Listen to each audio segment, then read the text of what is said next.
what does gutsy mean to you in this phase of life?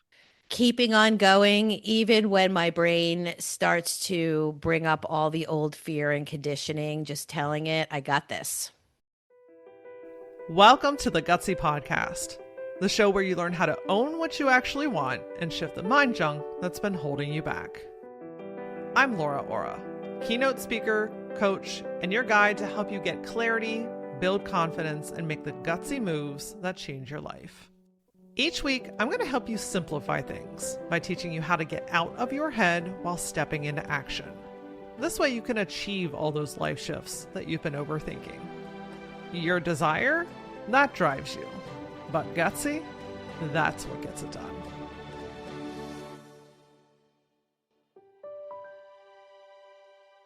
You know that moment where everything in your life looks really good, but something just doesn't feel right anymore? You've built something solid, maybe even really successful, but there's a quiet nudge underneath that keeps saying, you know what, this ain't it anymore. Of course, then your brain wants to kick in and hesitation shows up. And it's not that you don't know what you want, but letting yourself go there, letting yourself want more and do something about it, that requires a different level of honesty with yourself. Sometimes it means you're ready for a pivot. You're changing your mind about something. You're ready to let go of something that once felt right. Sometimes it means asking yourself something that's a little bit quieter. Like, how can I start choosing myself in smaller ways? Can I let it be simple? And will I let myself actually create a life that feels good to live, not one that just looks good from the outside? It's those small acts of self-trust and self-love that start to shift everything. And that's where we're going today. Permission, receiving, pivoting, and creating a life that feels like yours. For over 30 years, Kim O'Hara has shared her professional expertise with individuals looking to achieve their writing and publication dreams. As a book coach, she's sought after for her high success rate in both guiding authors to the finish line and partnering on a book they feel proud to publish. Featured as the Today Show Motivational Book of the Month, on The Kelly Clarkson Show, Wall Street Journal Top 10 Business Books, and #1 in Barnes & Noble Nonfiction, as well as countless Amazon bestsellers. Her clients use their books to position themselves as the go-to authority, premiere new brands, and share stories that resonate with audiences. One of the most relatable parts of this episode is Kim's very own pivot that she's making at the time that we recorded this. Friend, you are allowed to want more. And in today's episode, we're going to get that off the ground. Let's get into it. Hey, Kim, welcome to the Gutsy Podcast. Thank you so much for having me. I'm so glad I reached out to you on Threads. Yeah, you know what? Listen, let's talk about Threads for a hot second. Let's do it. I think that's an underrated platform. Maybe we shouldn't tell the whole world this because it's pretty cool. It's But really cool. I feel like it's like this unbridled conversation spot where you could just be like, hey, what's up? And I'd yep, love to do that. And anybody interested? And it's very chill. it's so chill. I equate it to standing in line at the coffee shop and you just kind of strike up a conversation with the person in front of or behind you. And then like all of a sudden you've got a new friend. I don't know. That's the Yes. vibe that I feel on Threads. It's a nice place. It's a nice place. I agree. I And agree. I wish I and had time to go there more. I just don't with all the different platforms. It's kind of like the bastard child. I never remember to get there. But then when I go there, I'm in like I'm yes, hunched over my phone, have just in it for like hours and I'm like, "Oh my God, I went down the Threads rabbit hole." absolutely. I know exactly what you mean. It sucks you in, but like in the best of, I don't know. I always Yes. I always leave Threads feeling a little bit more up and up in my life. I plus agree. plus we get to meet cool people like you. Yes. And Thank you. here we are recording a podcast. So you just never know where your next opportunity is going to be, friends. You just never know where you might meet the right next person. So put yourself out there because people are out there with you. They are.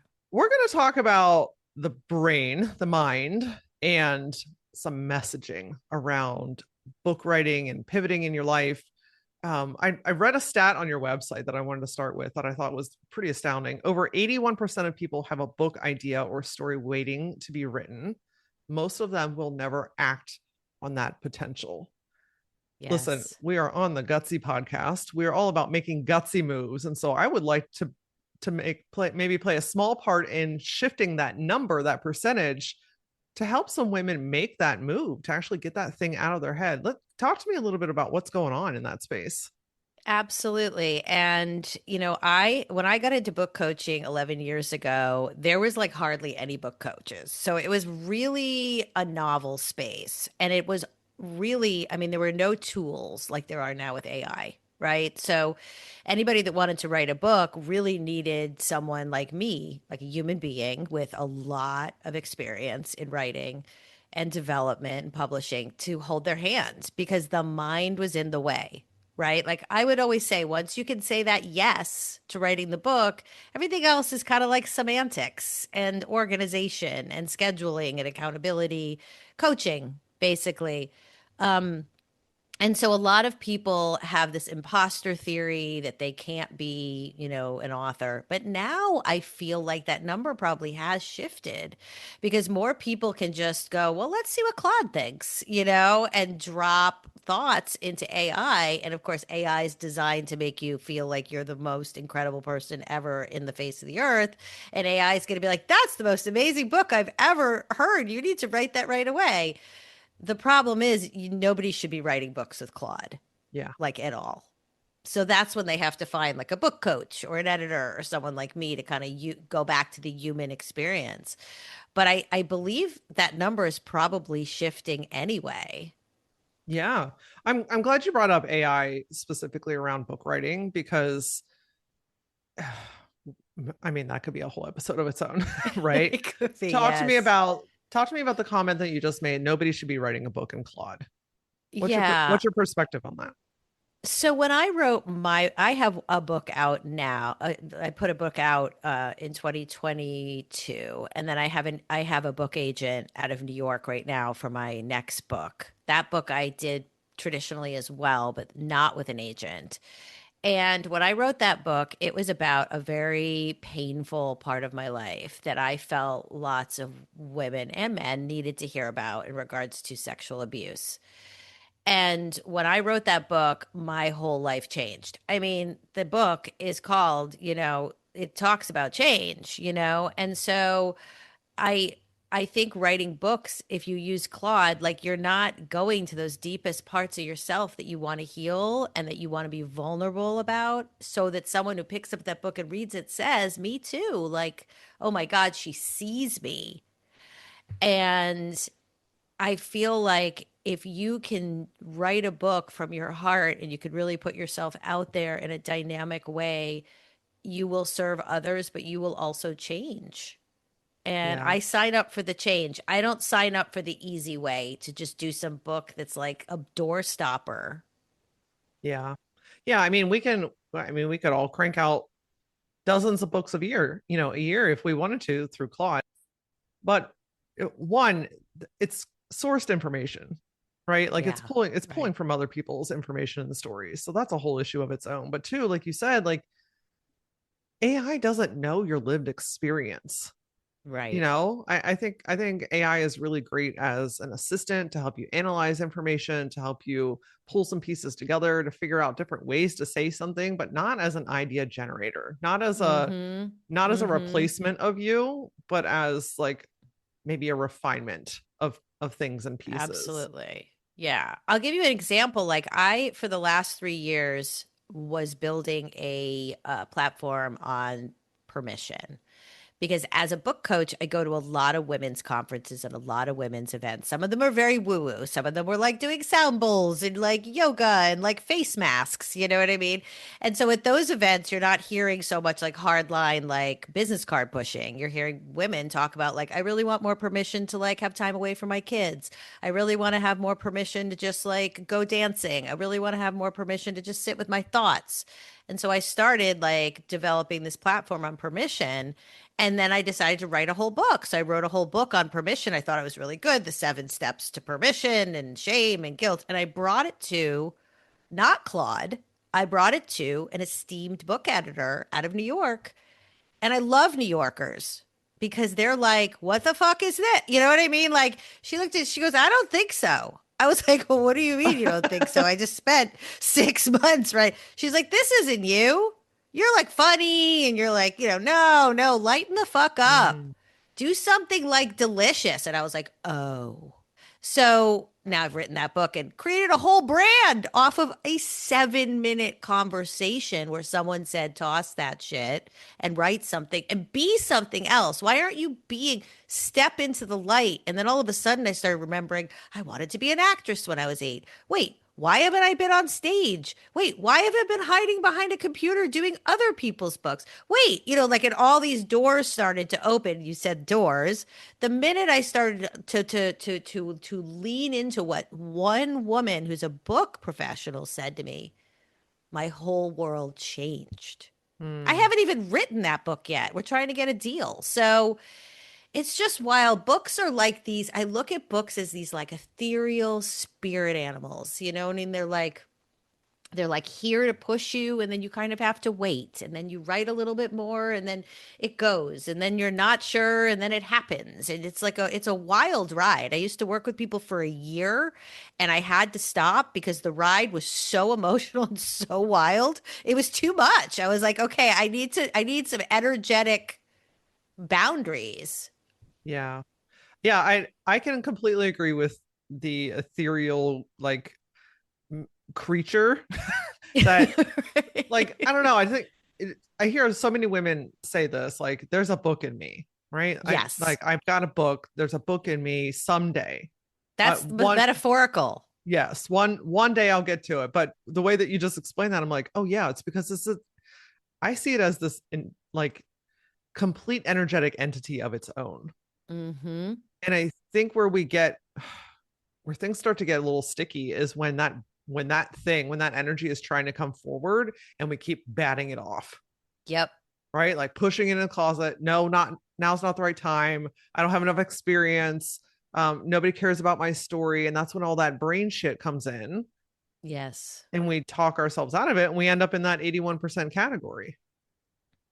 Yes, when this could be like, and this goes to women thinking they shouldn't invest in themselves, right? Like you hire someone like me, and someone's like, they'll go spend a cumulative amount of money on a bunch of bullshit, and then they'll come and see my price and they'll think, "Oh my God, like I'm not going to pay $10,000 for someone to walk me through what could be the greatest gateway of their lifetime." And you're Mm. like, "Really? You're not going to spend that on yourself?" That okay, I mean, and I'm a woman who, in building my business, I've dropped $20,000, $15,000 onto a funnel or on, we develop our businesses. I guess I'm gutsy that way. I hang out with women that do that too, though. So it's like it always works itself out.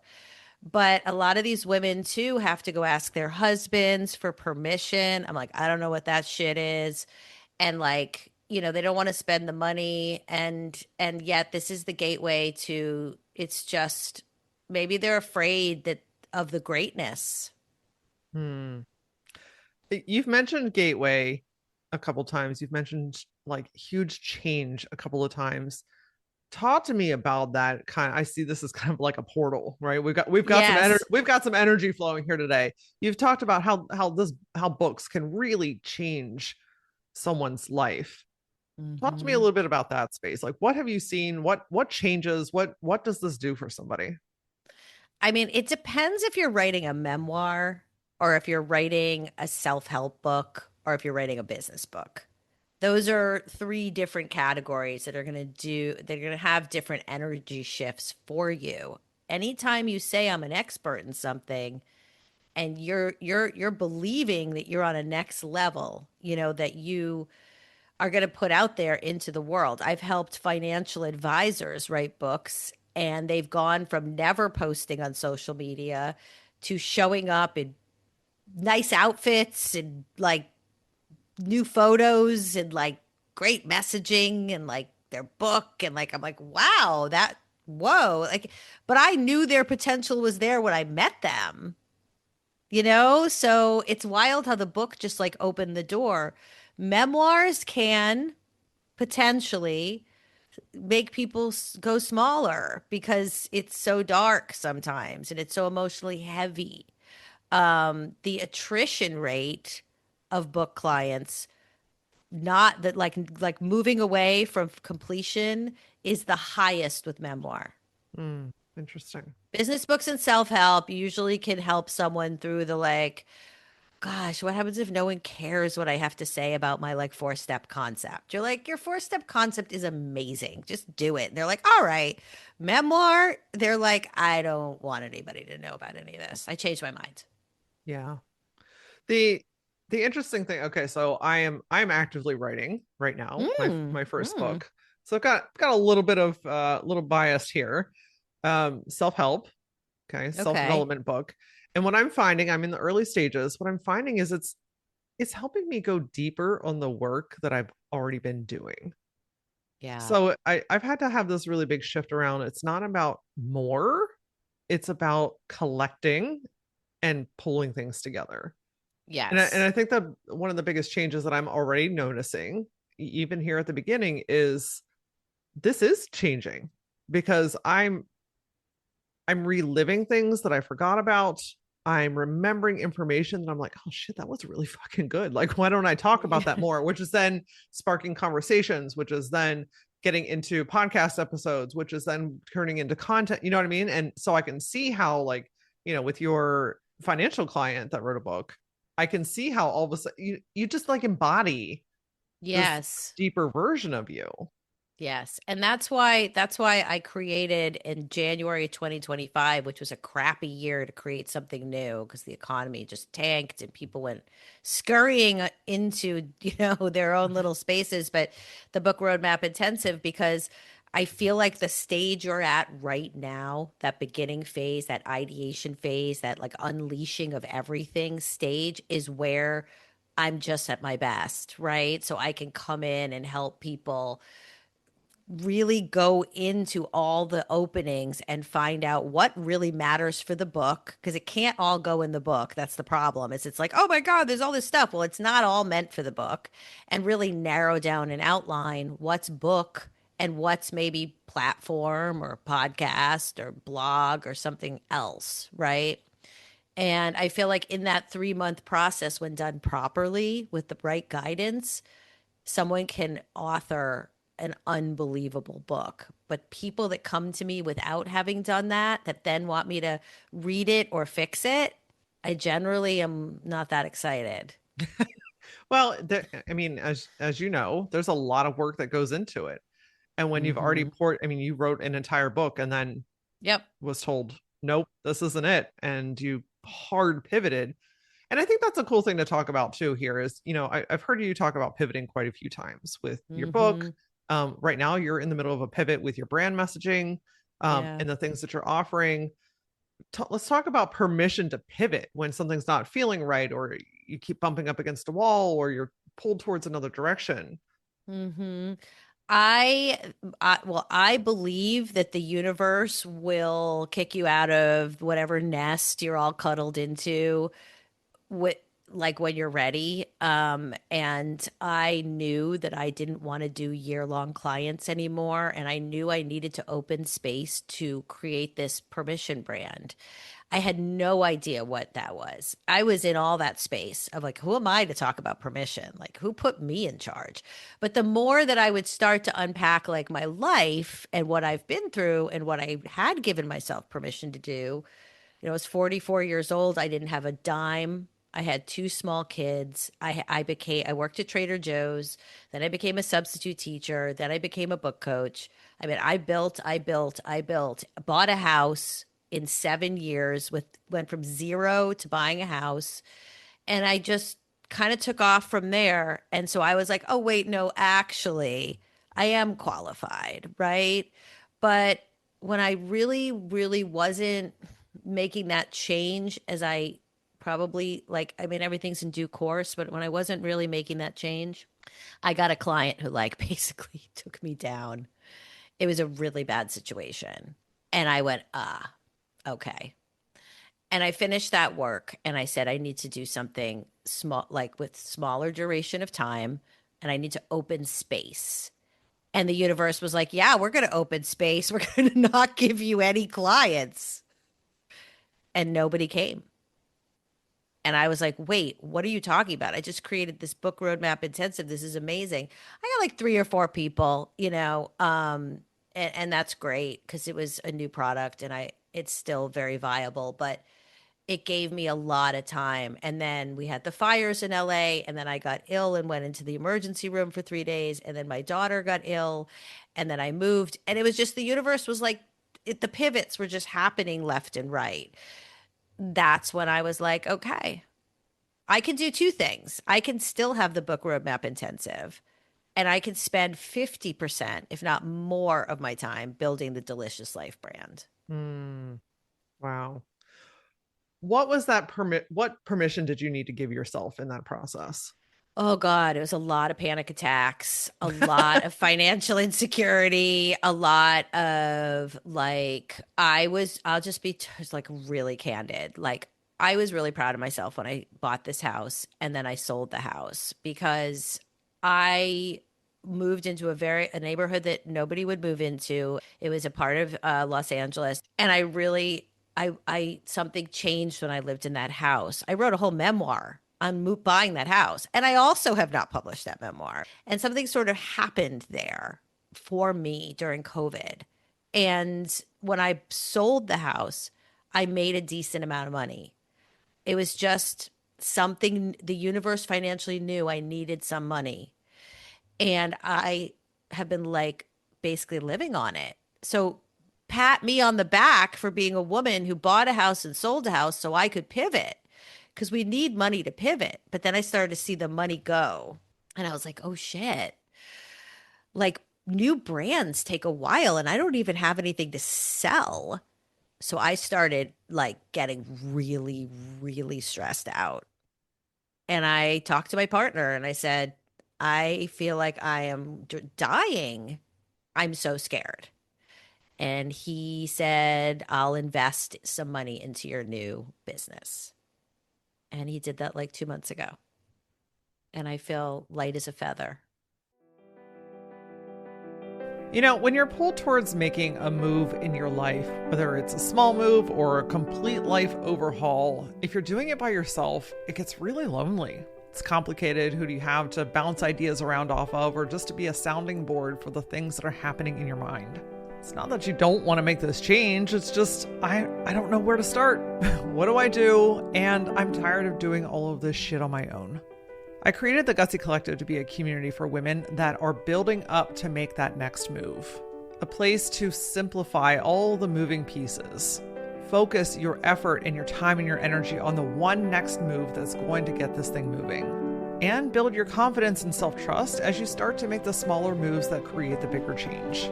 This is a community of women that are working out the messy human stuff as they're making gutsy moves. This is a safe, supportive place for you to practice becoming the woman you keep talking about. The one that stands up for herself. The one that doesn't settle anymore. The one that cares for herself and her body and her mind in a whole new way. And the one that goes for it. We don't need to flip over the table or burn it all down to get what you want. But you do have to be willing to take the one next move to get it. If you're tired of your own shit, you're done talking about it, and you're ready to do something about it, go to lauraora.com/Gutsy Collective and start your free 30-day trial.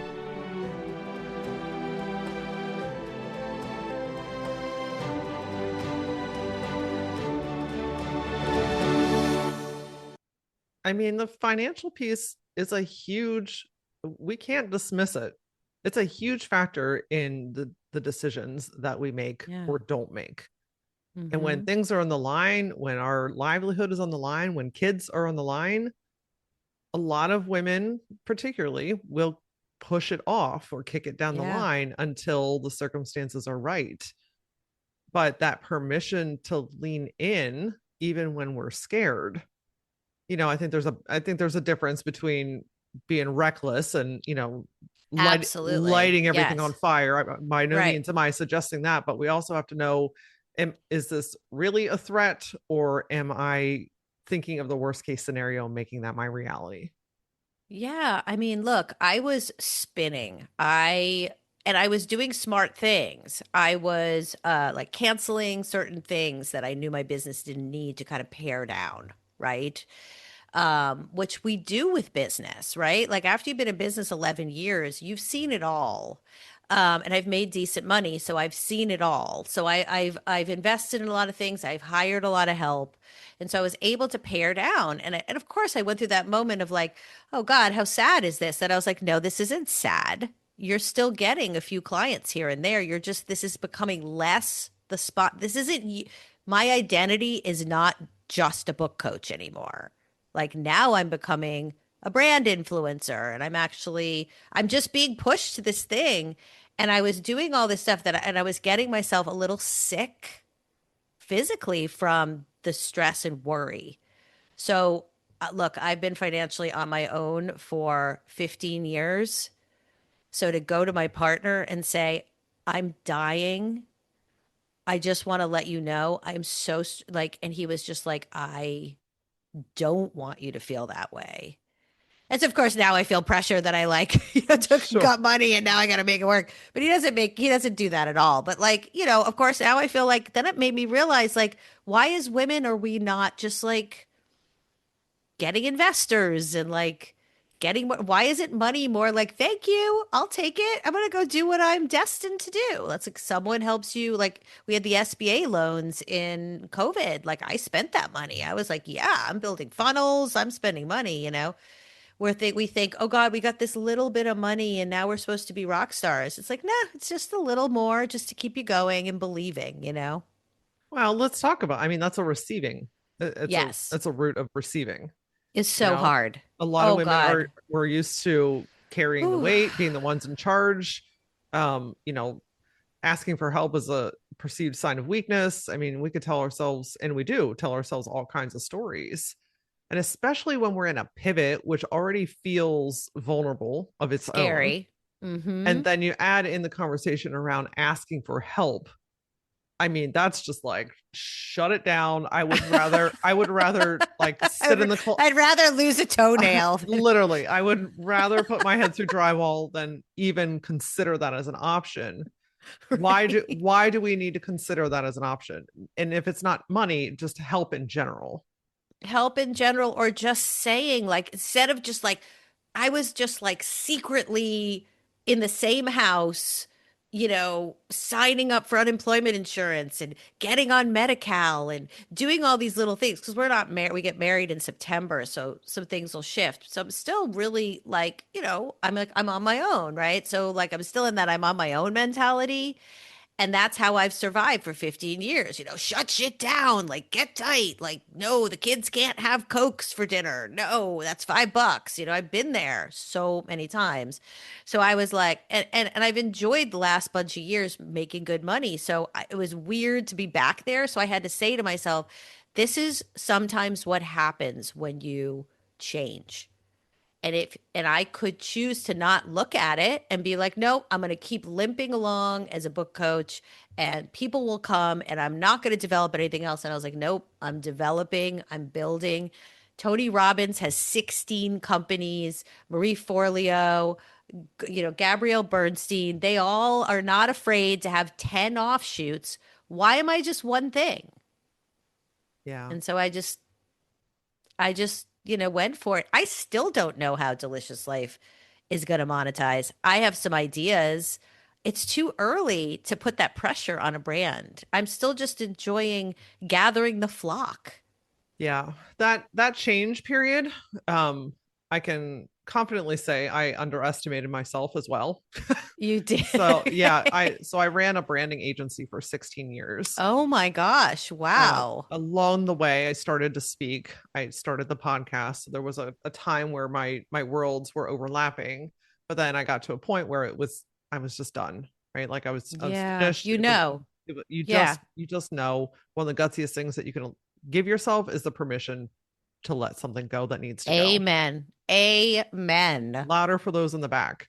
So I did that. I let go. I was already speaking. I already had the podcast. I already had some brand. And I was like, I don't know what the fuck happened in my brain, Kim, but like, I was like, oh, I'll just go from this level here just straight over, right? I'm gonna Okay. hop industries and just jump right on the train that's already moving. It's wrong. That's not how that Yeah. works. No, never. Logically, I knew that. I don't I can't explain it other than I was just wishful thinking. So that first 2 years, messy, messy. Messy. And I had to learn to just stop forcing. Like we're talking Hmm. about change a lot today. Change needs time for things to settle in. It Change needs does. time for you to gather information. Change needs time for you to like ideate. And listen, I know the financial piece comes into that because it's like, I don't have a million freaking years. But when you're making a change, and whether it's in business or life or whatever the change is, like there's a marination period, I believe, that we have to let it grow its wings without forcing it or tinkering it to death or like do it now because all it's going to do is throw his hands up and be like, I'll wait. Right, I'll wait. right, right. And enjoy it along the way and use the tools like you've learned, right? So I learned growing my business as a book coach how to go to a lot of women's events. I still go to a lot of women's events and they're like, well, what do you do? You know, it's always the what do you do? Well, I do a little book coaching and I have this Delicious Life brand and I have this podcast. And, oh, I help sandwich generation women be less overwhelmed and exhausted with random acts of self kindness. And women go, oh, what's that? Then they follow me, you know? And then I'll pick up a tip from that meeting, right? Like it'll be like a Chamber of Commerce meeting. And some woman's like, did you know that there's a new edit app on Instagram? I'm like, I didn't know. Next thing you know, I'm in my car making delicious life videos in 5 minutes. And I'm like, bonus, that's slow. There's nothing.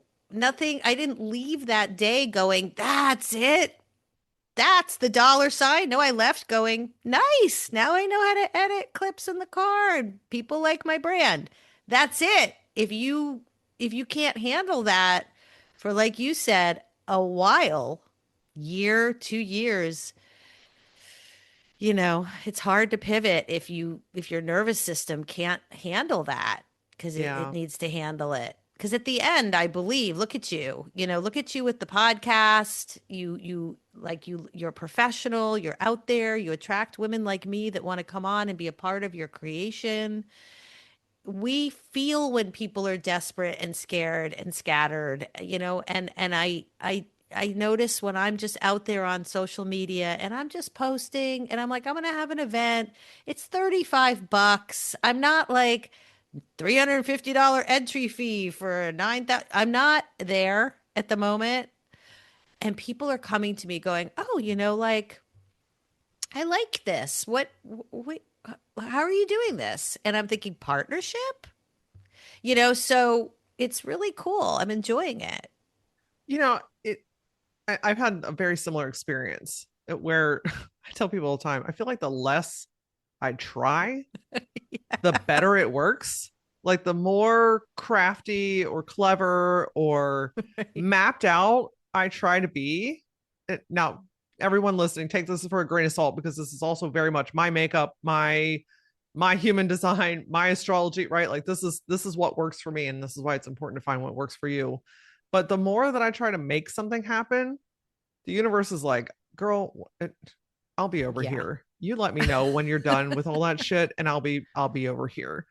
And when I Hmm. just it's just so much easier to be you and do it your way and lean into those things that make you curious, like that app. You know what I mean? Like you said, how would you know to sit down and take a course or take a class or consume somebody's content about that? No, that's not how that happens. When Right. you're in a change, it's like, oh, that feels interesting. Let me lean into that. Oh, Yes, oh, it that really does. that piques my curiosity. Let me find out a little bit more. And then you feel into it and it's like, yeah, there's something here, or oh, that's shit. I don't want that. And then Right. giving yourself permission to go with whatever the answer is. Well, what's so interesting is I've been on this little bit of a course right now, similar to what I did in the beginning when I started my book coaching business in 2015, was I'm doing the same sort of rounds again of little like events. And I'm finding I can go to an event and go, nope. Where in book coaching, I'd be like, I'd go 9 times before I'd realize that I was a nope, right? But here I just go, nope. And then I go to one and I'm like, yup. And then I follow the people. And then I Mm. go to all their shit, right? Because that same meeting that I went to where I got the info on the app, she had that woman that gave the info, she had another event. I went to her event and sat next to a woman who told me all about peptides. Now I'm on peptides for my inflammation, right? So I'm like, okay, this just gets better and better. And this has nothing, it's all delicious. And I'm like, I'm just living the brand, right? I'm just living the brand. So I don't know. I could get all in my head like, well, Kim, that didn't bring you any money. But then yesterday, an old book client called me and said, I'm writing a second book. Can I hire you? I'm like, thank you, God. Yeah. Like it all just, like you said, don't work so hard. Just have fun. You gotta play Just, with it. Is that part of living a delicious life? Like yeah. what is a delicious life? Talk to me about that. It's just so a delicious life is random acts of self kindness. And they teach you, like compound interest, how to lean into what intuitively feels good for you, where you have more self trust and you give yourself more permission to not question all the time everything you're doing. And as you do that, you realize how much more space you need for yourself to also lean into something that you want to do that might be part of your greatness, right? So many people try to like go, well, once the kids go to college, or once this happens, or once I get divorced, or once I do this, then I'm really going to live my life. And I'm like, no, that's not going to be the way it's going to happen. But if you start now in little tiny ways and you say, I'm taking on too much as a caregiver on both ends of the torch, I'm going to start doing this little, I'm going to go for a swim every day for 20 minutes. Yesterday, I did a video on Instagram. My 700 people have watched it. I don't know. That's probably not a lot. My teenagers will tell me, Mom, that's crap. But I know 700 people watch me get on a bike, ride to Barnes and Noble, and buy M&Ms at Trader Joe's and ride my bike back because that felt delicious. Mm. More people need to understand we get to do those. We're human beings. We get to women. We get to do those things. We get to like, and the whole key of it is I went to Trader Joe's and Barnes and Noble and I didn't think, oh, let me get that book for my daughter who also needs a book. And let me get those bananas for my partner for his smoothie. I just went for me, just me. And when I got back, I was like, ooh, that felt good. Amazing. Again, permission. Yeah. The the Permission. the string here today is permission. Like It's a lot of I permission. think that we forgot that like, hey, we are adults now and we get to choose a lot of stuff. And if I want Yeah. to ride and go buy a book and get M&Ms, I'm allowed to do that. Like I don't need anyone else's permission, but I do need to give it to myself. Yes.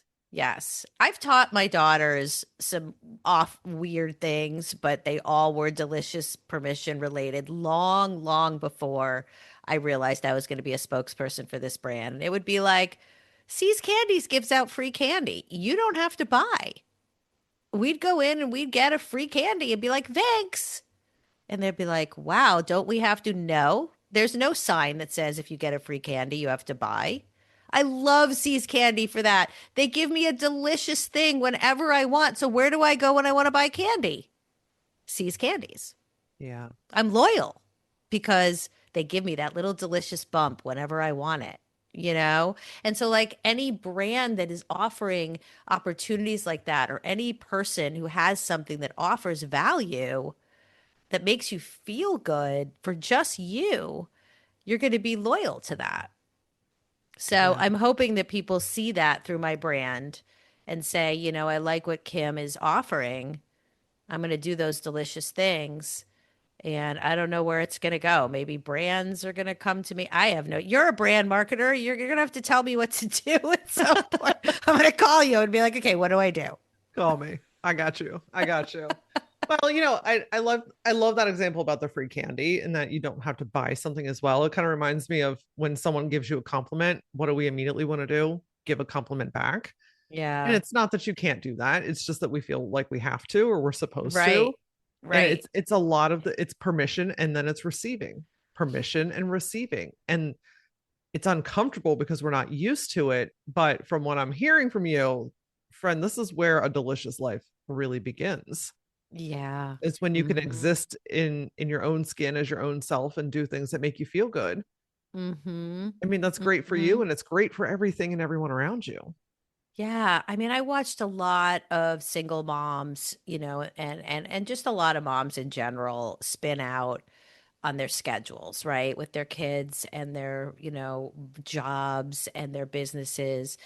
And they have no bandwidth and no time. So they think to not just stop and dance to the music at the outdoor, event that they're passing by. Just throw down, girl, for a song. I mean, this is because we're teaching our kids, chill out, like relax. My kids know that I will dance. If we walk by any kind of outdoor musical event, they're like, oh God, here she goes. Like I'm in there, front row, I'm gonna dance a song, especially if it's R&B. They'll go for a walk, they'll be like, we lost her. We'll come back in 5 minutes. Maybe they're not going to be those types of people. Maybe not everybody can dance in public, but there's a version of that you can do when you allow yourself to do that and you give yourself permission. You receive from the universe all the abundance that's available to you. It's a very powerful thing and it builds on itself. Wow. So what's one way that our friend listening today can start to live a little bit more of a delicious life? Well, in talking about books, if you feel that you have that book inside you and you keep putting off maybe journaling, just light a candle, grab a journal, and do it for 10 minutes anywhere. You don't need to go to a cabin in the woods. You don't need the kids off to their grandparents. You don't need to set up an entire furry, cozy net. Just anywhere. The stoop of your house. I would say that that's one thing and related to writing. And then in terms of just 10 or 30 delicious minutes, everything that you've been thinking that you want to do, that you've put off, do. So if you've driven by the ocean near your house 15 times and said, I really would love to go for a swim, start putting a bathing suit and a towel in your car. Step Mm. one. You might not use the bathing suit and the towel, but just put it in your car. One day when you drive by, be like, you know what? I'm sick and tired of doing everything for everybody else. I'm putting on the damn bathing suit right here in the car. I don't care if someone sees my tits. And then I'm going to get in the water and I'm going to swim and I'm going to come out and you are going to feel baptized. Yes. I love it. I love it. Kim, this is the energy that we need. This is why you're being called towards this delicious life, because we need that humor, we need that reality. And I know that everyone listening right now can relate to that in some form or fashion in their world. What's the best way that we can find and connect and get more of this deliciousness from you? Absolutely. Well, I launched a newsletter, liveyourdeliciouslife.kit.com. And that is where my community is growing and where I have events posted. I also have a Substack. I give you permission.substack.com if you really want to hear me rambling on and on and on about everything I think about. But the newsletter is really the place to go. And then if you're interested in writing a book, kimohara.com, real simple. It's where all my offerings are and some free resources. And then anyone who comes through this podcast, I'm offering $1,000. That's a lot of dough off my book roadmap intensive. So you literally would just say, I'm Gutsy, and you got the discount. Hell yes. Love it. Love a gutsy move for a gutsy woman. Friend, what does gutsy mean to you in this phase of life? Keeping on going, even when my brain starts to bring up all the old fear and conditioning, just telling it, I got this. You know something? I have changed my mind umpteen million different times. Sometimes in the little micro details like an offer or the way that something looks on my website, and sometimes in the bigger things like my career path and what I'm going to focus on. And one thing that I can tell you for sure is that when I actually stop for a second, I own what it is that I actually want, and I go for that. I go in that direction, no matter how small or slow the process is. Every time I listen and trust myself, it always works out for my greater good. I know this is true for you as well. It doesn't mean that the path is perfect or that the journey is like curated to a T. It means that you gather the details that you need. You build the courage, the confidence, you meet the right people. All of it comes together because you were willing to say yes, because you were willing to own that you want more and you're going to get it. If you've got that drive and you want to do something with it, and you want to be surrounded by other women with that same level of ambition and focus, I'm telling you, the Gutsy Collective is a phenomenal place to get this next move started. You can start that free 30-day trial the second you go to lauraora.com/Gutsy Collective. You get instant access when you sign up. I'd love to hear what more is for you. If you want more, what is that thing? Come over on social. My handle is @thatlauraora. Send me a DM and tell me what that is. And as always, until I see you next time, stay gutsy.